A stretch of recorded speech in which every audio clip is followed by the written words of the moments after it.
DJ Blackboy checking in for DJ Service Pack. We appreciate y'all for coming in to check out Technic Tuesdays. And this go round, I'll be teaching you guys some of the most essential things to building yourself to be a great DJ. And it all starts from square one. So stay tuned, and then we'll see what we got to talk about today.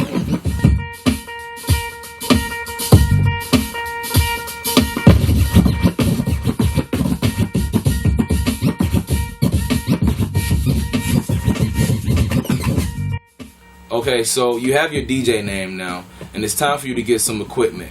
As opposed to back in the day when you can only use guys like Technic Turntables, these days you have a plethora of options. You can use controllers, you can use CDJs, and you can also use turntables. You have guys like Technic and Stanton.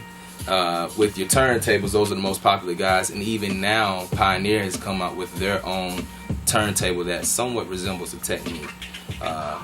You also have your CDJs. The most popular guys are Pioneer. I know of nobody else that could stand up to what they have to offer.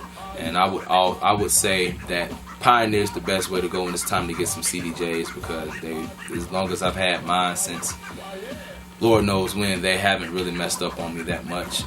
They're easy to service and fix. I've done a lot of do-it-yourself jobs on it, and I think that's the most universal.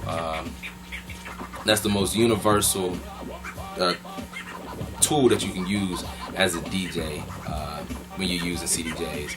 And you also have your controllers, which is now becoming the new wave, which is now taking over, especially in the EDM DJ world. But you know, a lot of people are opposed to controllers just due to simple things like the sync button and all the assistance that it provides for you. A lot of guys will consider that having training wheels, but me personally, I used to be against controllers.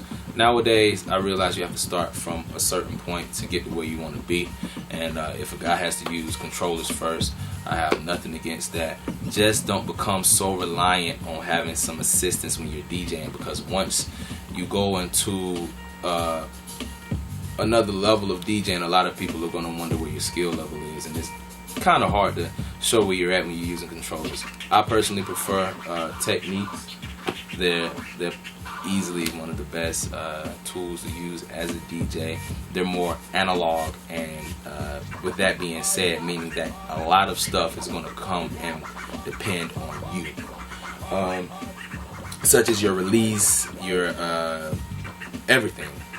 And that's just what I prefer to use. It's a lot easier, I honestly believe, because it has a bigger platter, as opposed to CDJs having smaller, and even controllers having smaller than a CDJ, and it's hard to control those. So when it's time to get your equipment, just make sure you figure out what it is that you want. If you want to go to a more advanced level, I would say go to CDJs or even Technics or whatever, Stantons. Or if you're a beginner, I would suggest you to use controllers. It's really easy, and it really helps you to grow as a DJ. But don't become stagnant, and always progress. Practice, practice, practice, and you can reach that next level. Yeah.